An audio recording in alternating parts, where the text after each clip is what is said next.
देख रहे हैं पिछले 7 महीनों से ज़्यादा का समय हो चुका है, धरना चल रहा है। धरना एक ही मुख्य मांग को लेकर वो है ट्रांसफ़र पॉलिसी। अब बड़ी चर्चाएं हो रही हैं, विचार हो रहे हैं, कमेटियां भी बनाई गई हैं।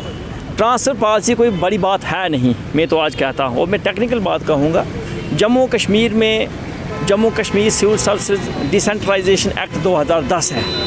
उसका रूल 23 ये कहता है कि इंटर कैडर ट्रांसफ़र बैन है, चाहे वो डिस्ट्रिक्ट कैडर की पोस्ट हो या डिवीज़न कैडर की पोस्ट हो, वो ट्रांसफरेबल नहीं है। हमारी सरकार से मांग है और ये गुहार है कि आप रूल 23 को अमेंड कीजिए, उसके अमेंडमेंट के बाद उसमें ट्रांसफ़र क्लास को ऐड कीजिए।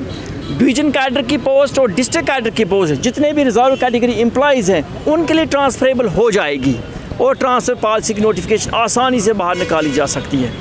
भारत का संविधान सबसे बड़ा है और भारत का संविधान का आर्टिकल 21 हमें ये अधिकार देता है कि हम अपने जीवन की रक्षा करें।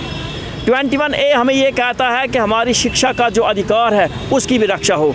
लेकिन पिछले 7 महीनों से ना ही 21A को प्रोटेक्ट किया जा रहा है, ना ही 21A को प्रोटेक्ट किया जा रहा है। प्रोटेक्ट किया जा रहा है तो rule 23 of Jammu Kashmir civil service recruitment decentralisation act को। देखिए, संविधान सबसे बड़ा है, संविधान सर्वोपरि है। बाकी तमाम रूल्स एंड रेगुलेशन जो होते हैं वो बाद में आते हैं। रूल्स और रेगुलेशन हैं किस लिए? किसी के जीवन की रक्षा करने के लिए।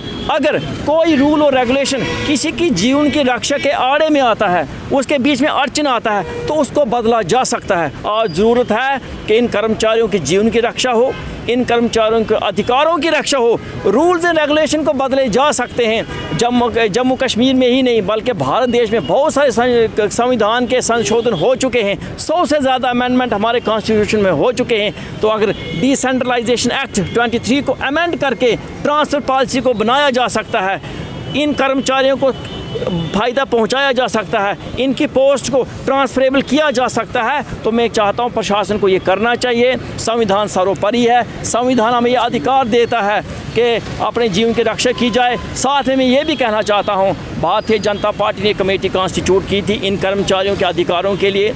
आज चूँकि उनकी मीटिंग शायद दिल्ली में हो रही है, हम आशा और उपेक्षा के साथ बैठे हैं कि इस बार दिल्ली से कोई ना कोई अच्छी खबर लेकर वो ज़रूर आएंगे और इन कर्मचारियों को जो 7 महीने से मांगे वो पूरी होगी। और सबसे बड़ा तोहफ़ा जो नव वर्ष का जो हमने मांगा था प्रशासन से कि पहला दिन यहाँ पर बिताने की नौबत ना पड़े, लेकिन आज 8-9 दिन हो चुके हैं। हम चाहते हैं जल्द से जल्द लोहड़ी तक कम से कम इन कर्मचारियों को खुशखबरी मिले और लोहड़ी और मकर संक्रांति की जो खुशियाँ हैं ये अपने घरों में जाकर बिताएँ।